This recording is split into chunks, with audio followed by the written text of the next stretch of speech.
ఇవాళ బెదిరించి బతకాలని చూస్తున్నాడు, బ్లాక్మెయిల్ చేసి బతకాలని చూస్తున్నాడు కేసీఆర్ గారు. మమ్మల్ని వెంటాడుతాడంట ఆయన.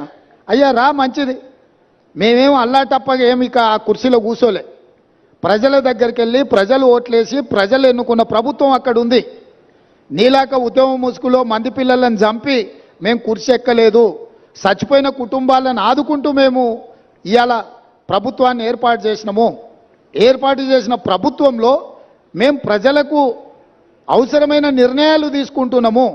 నిజంగానే నేను చంద్రశేఖరరావు గారిని సూటిగా అడుగుతున్నా, మీరు ఈ లోపాలలో కాళేశ్వరంలో జరిగిన అవినీతిలో మీకు భాగస్వామ్యం లేకపోతే మీరు ఎందుకు భయపడుతున్నారు? కాళేశ్వరం రావడానికి మీరెందుకు చర్చకు రావడం లేదు? మేడిగడ్డ కుంగిపోయినప్పటి నుంచి ఈ రోజు వరకు చంద్రశేఖరరావు గారు ఏ రోజు కూడా కుంగిపోయిన మేడిగడ్డ మీద కానీ, అన్నారం మీద కానీ, సుందిళ్ళ మీద కానీ మీరు ఒక్క మాట ఎందుకు మాట్లాడతలేరు? శాసనసభలో చర్చ పెడితే మీరు మొహం ఎందుకు చాటేసిండ్రు? అదేవిధంగా కేఆర్ఎంబీ మీద ప్రాజెక్టులను అప్పచెప్తున్నామని చెప్పి మీ కార్యదర్శి గారు మాట్లాడిన విషయాలు ఉత్తమ్ కుమార్ రెడ్డి గారు లేఖ బయట పెడితే దాని మీద మీరు ఎందుకు స్పందిస్తలేరు? మీ కార్యదర్శి గారు మీ అనుమతి తీసుకొని లేఖ రాసినా, మీ అనుమతి లేకుంటేనే లేఖ రాసినా ప్రజలకు వివరించాల్సిన బాధ్యత మీకు లేదా? ఈరోజు కాళేశ్వరం అవినీతి మీద చర్చ జరిగినప్పుడు ఈ అవినీతి గురించి చర్చ జరగకుండా ఉండాలి అని, ఈ సమస్యను తప్పుదోవ పట్టించాలని ఈరోజు మీరు నల్గొండలో మీటింగ్ పెట్టినరు. మీరు మీటింగులు పెట్టి రాష్ట్రానికి ఏదైనా ప్రయోజనం చేకూర్చే మాటలు ఏమైనా మాట్లాడినరా? ఆయన అక్కడి నుంచి మాట్లాడుతున్నాడు మళ్ళీ అధికారంలోకి వస్తామని. నువ్వు చేసిన పనికి నిన్న అధికారంలోకా? ముందే ప్రజలకి విషయాలు తెచ్చుంటే ఆ ప్రతిపక్ష హోదా కూడా నీకు రాకపోతుండే. ఇవాళ ప్రతిపక్ష నాయకుడిగా నీ బాధ్యతను నువ్వు నెరవేర్చకుండా పారిపోయి శాసనసభకు రాకుండా ముఖం చాటేసి ఇంకెక్కడికి వెళ్తావని నేను అడుగుతున్నా. మీకు 39 మంది ఎమ్మెల్యేలను ఇచ్చి ప్రతిపక్ష నాయకుడు హోదా ఇస్తే సభలోకి వచ్చి సమస్యల మీద చర్చించకుండా పారిపోయి ఈరోజు మీరు ఏ రకంగా ప్రజల ముందుకు వస్తారు? ఏ ముఖం పెట్టుకొని వచ్చిండ్రు? ఈరోజు నల్గొండ జిల్లా ప్రజల్ని మీరు ఏం వంచడానికి ఈరోజు అక్కడికి వెళ్ళిండ్రు? ఆయనకి ఇప్పుడు మళ్ళీ ఫ్లోరైడ్ బాధ గుర్తొచ్చింది. ఎందుకంటే కుర్చీ పోయింది కదా. కుర్చీ పోగానే కేసీఆర్కు గుర్తొచ్చేది నీళ్లు, నల్గొండ జిల్లా ఫ్లోరైడ్ బాధితులు. ఎంతసేపు అయ్యా వాళ్ళ బాధల పునాదుల మీద అధికారాన్ని ఎక్కాలని ఆలోచన చేస్తున్నావు? ఇప్పుడు నీ అబద్ధాలను నమ్మడానికి తెలంగాణ సమాజం సిద్ధంగా ఉందని ఇంకా నువ్వు అనుకుంటున్నావా? అందుకే ఈరోజు ఇక్కడ ఈ అవగాహన సదస్సుకు దాదాపుగా హైదరాబాద్లో బయలుదేరి 5 గంటల పైగా ప్రయాణం చేసి ఈరోజు మంత్రులు కానీ, ప్రజాప్రతినిధులు కానీ, పాత్రికేయ మిత్రులు కానీ మీ అందరికీ కూడా వాస్తవాలను చూపించి వాస్తవాలకు సంబంధించిన వివరాలు వివిధ ఏజెన్సీల ద్వారా మీకు చెప్పించడం ద్వారా నిజమేందో మీ కళ్ళతో చూడాలని ఈరోజు ఈ పర్యటన. ఈ నిజాన్ని మీ కళ్ళతో చూసిండ్రు. ఈ వాస్తవాలను సమాజానికంతా మీరు చెప్పండి. న్యూయార్క్లో ఇది ఒక మ్యాన్ మేడ్ వండర్ అని చెప్పి న్యూయార్క్ స్క్వేర్లో ప్రకటనలు తీసుకుర్రు. నేషనల్ మీడియాలో ఇక దాని కథ చెప్పనంతగా కథలు చెప్పుకుర్రు. అందుకే నేను నేషనల్ మీడియా వాళ్ళని కూడా ఈరోజు రిక్వెస్ట్ చేస్తున్నా, మీ నేషనల్ మీడియాలో చూపించండి కుంగిపోయిన మేడిగడ్డను, పగిలిపోయిన బ్యారేజ్ను, దోపిడీ జరిగిన నిధులు, అదేవిధంగా విజిలెన్స్ అండ్ ఎన్ఫోర్స్మెంట్ ఇచ్చిన నివేదికను, నేషనల్ డ్యామ్ సేఫ్టీ అథారిటీ వాళ్ళు ఇచ్చిన రిపోర్ట్స్ని, టెక్నికల్ అండ్ అదర్ ఇష్యూస్లో వాళ్ళు ఇచ్చిన నివేదికలను అన్నిటిని కూడా మీరు చర్చకు పెట్టండి. మేము చంద్రశేఖరరావు గారికి మళ్ళీ ఈ వేదిక మీద నుంచి నేను ఆహ్వానిస్తున్నా, మీరు శాసనసభకు వచ్చి నల్గొండలో ఎవడు లేని దగ్గర ఏదేదో మాట్లాడు కాదు. మీ గౌరవాన్ని మేమేం తగ్గించం. ప్రధాన ప్రతిపక్ష నాయకుడిగా సభలో మీరు తెలంగాణ సమాజానికి ప్రయోజనం చేకూర్చే ఏ సూచనలు ఇచ్చినా ఈ ప్రభుత్వం వినడానికి సిద్ధంగా ఉంది. రేపు ఉదయం సభకు రాండి దయచేసి. ప్రత్యేకమైన ఎట్లాగూ శ్వేతపత్రం సాగునీటి ప్రాజెక్టుల మీద ఉత్తమ్ కుమార్ రెడ్డి గారు ప్రవేశపెట్టబోతున్నారు. చర్చలో పాల్గొనండి, మీరు సూచనలు ఇవ్వండి. ప్రతిపక్ష పార్టీ నాయకుడిగా మీ బాధ్యతల్ని నెరవేర్చండి. మీ స్వార్థం, మీ అధికారం కోసం కాకుండా ప్రజల కోసం ఒక్క క్షణమైన ఆలోచన చేయమని నేను అడుగుతున్నా. నేను మొన్న కూడా చెప్పిన, ఈరోజు చెప్తున్నా, కృష్ణానది జలాలు కేంద్ర ప్రభుత్వానికి అప్పచెప్పడంలో ఏనుగు పోయింది, తోక మాత్రమే మిగిలింది. ఇప్పుడు ఆ తోక పట్టుకొని ఏనుగును గుంజే ప్రయత్నం మా ప్రభుత్వం చేస్తుంది. అన్ని పాపాలకు నువ్వే కారణం. నువ్వే అప్పజెప్పడానికి నిధులు పెట్టినావు, బడ్జెట్ ఆమోదింపజేసినావు, అప్పజెప్పడానికి అవసరమైన లేఖలు రాసినావు. ఇవాళ తోక మిగిలింది, ఆ తోక పట్టుకొని మేము గుంజే ప్రయత్నం చేస్తుంటే ఇక చూసిరా ఏనుగును కూడా టీఆర్ఎస్ కాపాడితే కాంగ్రెస్ వాళ్ళు కేంద్రానికి అప్పజెప్పారు. అదేవిధంగా కాళేశ్వరం అవినీతి మీద ఏదో ఆయన ఎంత అల్కగా మాట్లాడుతుండే, ఏముందా 4-5 పిల్లర్లు కుంగిపోయినాయని.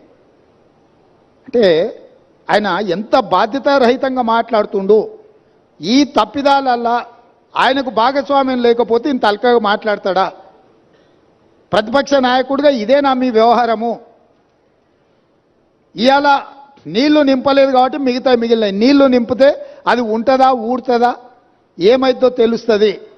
నీళ్లు లేకుంటే మన ఇంటి మీద నీళ్ళ ట్యాంక్ ఉంటే అది ఒకవేళ కారుతుంటే పగిలేటట్టుంటే మనం నీళ్లు తీసేస్తే అది అట్లా కొంతకాలం కనిపిస్తుంది. నీళ్లు నింపితే 2 రోజులకు అది కూలిపోతుంది. సేమ్ ఈరోజు మేడిగడ్డ బ్యారేజ్ కానీ సుందిళ్ళ కానీ అన్నారంలో నీళ్లు నింపలేదు. నీళ్లు నింపితే పెను ప్రమాదం పొంచి ఉన్నది. నీళ్లు నింపినామంటే అంత కొట్టుకపోతుంది. ఈరోజు నీళ్లు లేకుంటే ఎండబెట్టినాం కాబట్టి అది అట్లా నిలబడి ఉన్నది. అది ఏ క్షణమైనా కుప్పగూలడానికి సిద్ధంగా ఉంది. మీరే కళ్ళతో చూసినారు. మేడిగడ్డ బ్యారేజు 1.5 మీటర్ దాదాపుగా 5 ఫీట్లు భూమిలోకి కుంగిపోయింది. ఇది మేం చెప్పడం లేదు, సాంకేతిక నిపుణులు చెప్తున్నారు. కళ్ళకు కట్టినట్టుగా పగుళ్ళు కనిపిస్తున్నాయి. కాంక్రీట్ స్ట్రక్చర్స్ అంత వర్టికల్గా క్రాక్స్ వచ్చి ఉంటే దాని ఒక చిన్న సంఘటన కింద ముఖ్యమంత్రి గారు, మాజీ ముఖ్యమంత్రి గారు మాట్లాడుతున్నారు అని అంటే అసలు చంద్రశేఖరరావు గారి ఆలోచన, చేసిన తప్పిదాలను కప్పిపుచ్చుకోవడానికి చేస్తున్న ప్రయత్నము ఈరోజు తెలంగాణ సమాజం అంతా గమనించాల్సిన అవసరం ఉన్నది. అందుకే చంద్రశేఖరరావు గారు దయచేసి రేపటి శాసనసభ సమావేశాలకు మీరు హాజరు కండి. శాసనసభ సమావేశాలలో బడ్జెట్తో పాటు సాగునీటి పారుదల శాఖ మంత్రి ఉత్తమ్ కుమార్ రెడ్డి గారు ప్రవేశపెట్టే శ్వేతపత్రము సాగునీటి ప్రాజెక్టుల మీద మీరు చర్చలో పాల్గొనండి. మీరు ఆ చర్చలో శాసనసభలో మీ అనుభవాన్నంతా రంగరించి కృష్ణానది జలాల మీద నిర్మించిన ప్రాజెక్టులను ఏ విధంగా మనం కాపాడుకోవాలి, కేంద్ర ప్రభుత్వం కొట్లాడాలనో మీ అనుభవాన్ని అంతా ఉపయోగించి సూచనలు ఇవ్వండి. అదేవిధంగా 1000 కోట్ల దోపిడీ జరిగిన కాళేశ్వరం ప్రాజెక్టులు ఈరోజు ఎల్ఎన్టీ సంస్థను బ్లాక్ లిస్ట్ చేయాలనా వద్దా, ఎల్ఎన్టీ సంస్థ నిర్మాణం చేయకుంటేనే పూర్తయినట్టు సర్టిఫికెట్ పొందడాన్ని, సర్టిఫికెట్ ఇచ్చిన అధికారులను శిక్షించాలనా లేదా, మీ వైఖరి ఏంది? కాళేశ్వరం ప్రాజెక్టు మీద జరిగిన అవకతవకల మీద నీ పార్టీ వైఖరి, మాజీ ముఖ్యమంత్రిగా సాగునీటి పారుదల శాఖ మంత్రిగా మీది హరీష్ రావు గారి వైఖరి శాసనసభ ద్వారా తెలంగాణ సమాజానికి, దేశ ప్రజలకు చెప్పాల్సిన బాధ్యత మీ మీద ఉన్నది. ఈరోజు మీరు నల్గొండలో మాట్లాడిన మాటలు చూస్తే నాకు కాలు ఇరిగిపోయినా, చేత కాకపోయినా, నేను సభకు వచ్చినా, మీకోసం వచ్చినా అని అంటున్నావు. నువ్వు వాళ్ళ కోసం ఎన్నడూ రాలే. వాళ్ళ కోసం వచ్చే లక్షణమే నీకు లేదు. ఎందుకంటే ఎంతోమంది పిల్లలు చచ్చిపోతే, ఎంతోమంది ఆత్మహత్యలు చేసుకుంటే, ఎంతోమంది గొప్ప వ్యక్తులు చనిపోతే కూడా చూడని వ్యక్తివి నువ్వు.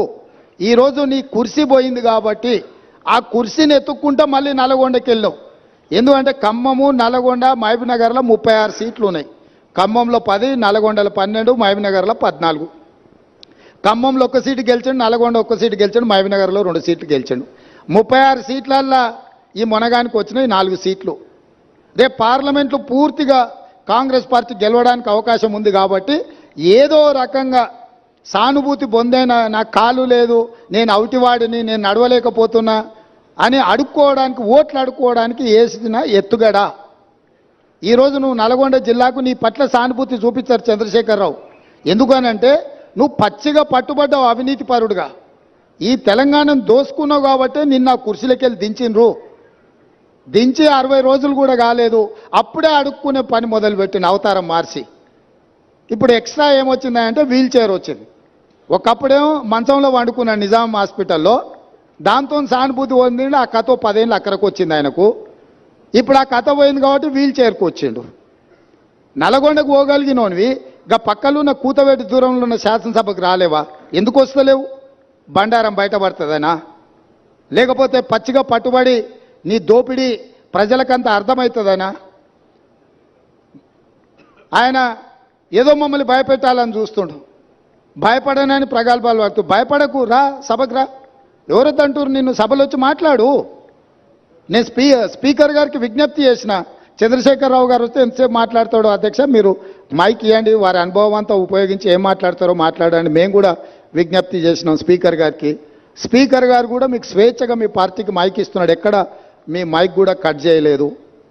కాబట్టి ఈరోజు ఈ కాళేశ్వరం యొక్క అవినీతి మీద ఇంతమంది పర్యటన ఉంది కాబట్టి ఈ అవినీతి మీద చర్చ జరగకుండా ఉండడానికి నల్లగొండలో కేసీఆర్ గారు సభ ఏర్పాటు చేసుకున్నారు. నల్లగొండ జిల్లాలో మనుషులు దొరక్కపోతే పాత ఉమ్మడి మహబూబ్నగర్ జిల్లాలో కల్వకుర్తి నుంచి బస్సులు పెట్టి జనాలను దొలకపోయారు.